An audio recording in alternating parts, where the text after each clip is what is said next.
Viví la experiencia GS1. Coto, yo te conozco. Ahora, conocenos vos.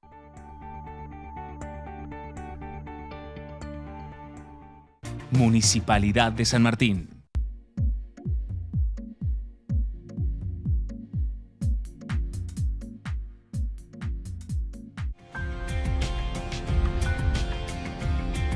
Bienvenidos a DIC, el programa que hacemos junto a José Navarro en Mercados por Expertos.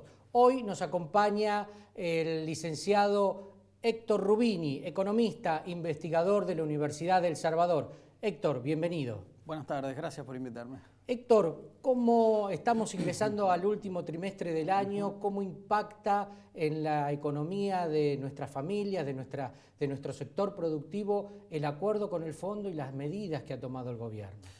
El acuerdo con el fondo no cambia mucho el escenario del último trimestre, es decir, hay una tranquilidad para los tenedores de bonos porque el adelanto de fondos del organismo de Washington permite extender por lo menos hasta fines del año 2020 un horizonte en el que no habría riesgo de default ni de reestructuración de la deuda, pero a costa de un cambio de política económica que comienza esta semana con un nuevo régimen cambiario, un nuevo régimen monetario. La realidad es bastante diferente de la última vez que estuve con vos acá, claro, hace 3-4 meses. Y evidentemente el aumento de las tasas de interés, como ahora nuevo instrumento fuerte para combatir un poco y eliminar algo de las expectativas de devaluación, va a tener sus efectos. Es cierto que emerge esto un poco de apuro. Esto, la verdad, es el resultado de un poco el cambio en la manera de llevar a cabo las subastas del Banco Central de dólares, unos días sí, unos días no, y esa incertidumbre se exacerbó después de la caída de la lira de Turquía y la aparición del problema de las investigaciones judiciales relacionadas con el tema de los cuadernos, que prácticamente eliminó el financiamiento a buena parte de la obra pública que contaba con el ingreso de capitales del exterior. Por normas de compliance, los bancos del exterior tienen vedado financiar a terceros países donde la potencial contraparte está con problemas judiciales en curso o con causas judiciales en curso. Entonces, prácticamente esto dejó a mediados de agosto al Banco Central y a Hacienda con un escenario complicado. Estaba prácticamente cortado el financiamiento vía Wall Street y el ingreso de dólares vía inversión extranjera directa por este canal que era el que se esperaba, que iba a ser el que iba a resucitar un poco a la obra pública, y se contaba con el financiamiento interno para renovar las LEVAC. El fracaso de la licitación, es decir, se contaba con cancelar las LEVAC a su vencimiento con nueva deuda del Tesoro, no se pudo hacer.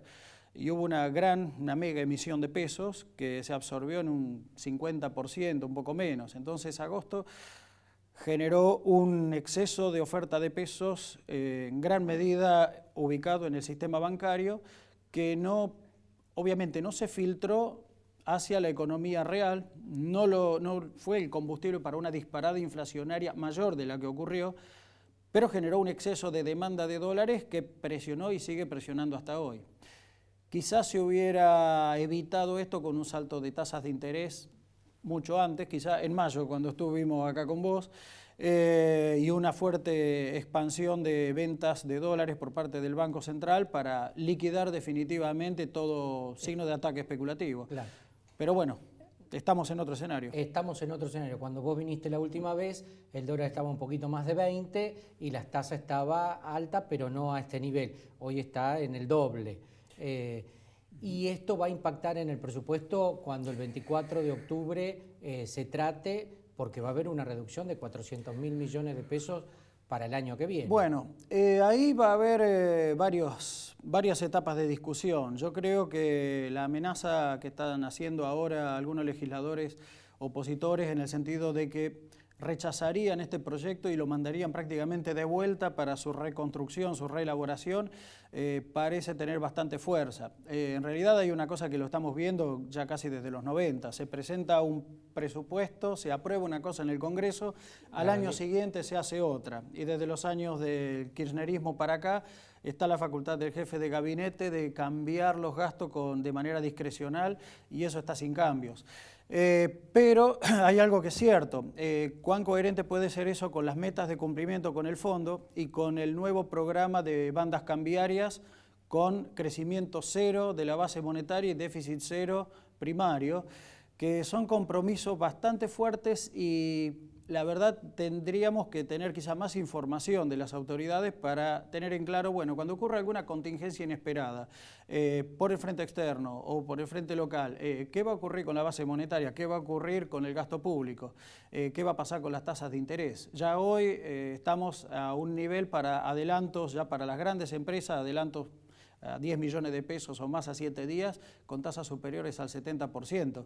Es más del doble de cuando estuvimos en mayo. Es imposible. Entonces hoy, claro, el problema, justo mencionaste la palabra presupuesto, es no solamente para el presupuesto del gobierno, es para el presupuesto de las empresas y para el presupuesto de las familias. En el caso de las empresas, sostener este nivel de tasas, por lo menos por un mes más, o 2, o 3, ya está, por un lado, pulverizando el capital de trabajo de medianas y pequeñas empresas, complicando un poco el financiamiento a algunas grandes y obviamente poniendo en serio riesgo el ingreso y las fuentes de ingreso para las familias.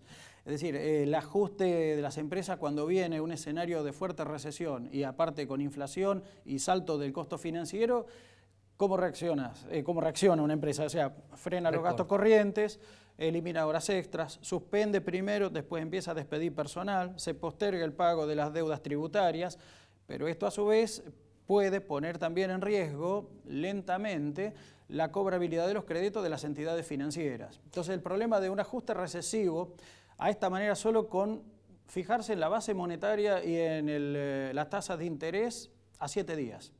Y ahí tenemos el resultado. Y el resultado aparte no es nuevo. Es el tipo de planes de estabilización que hemos visto en los 80 y nunca terminaron bien. Héctor, ha sido muy claro, te vamos a volver a convocar y vamos a volver a reflexionar una vez aprobado el presupuesto el 24 de octubre y ahí vamos a tener claramente cuál es el panorama, no solamente de cómo va el trimestre, sino fundamentalmente para el año próximo. Esperemos que sea coherente con un sendero de estabilidad, porque si hay algo que hoy falta es certidumbre y percepción de estabilidad, y las autoridades creo que tienen que ir reaccionando ahora rápido y recuperar buena parte de la credibilidad perdida. Muchas gracias por venir. Nosotros continuamos en Mercados por Experto.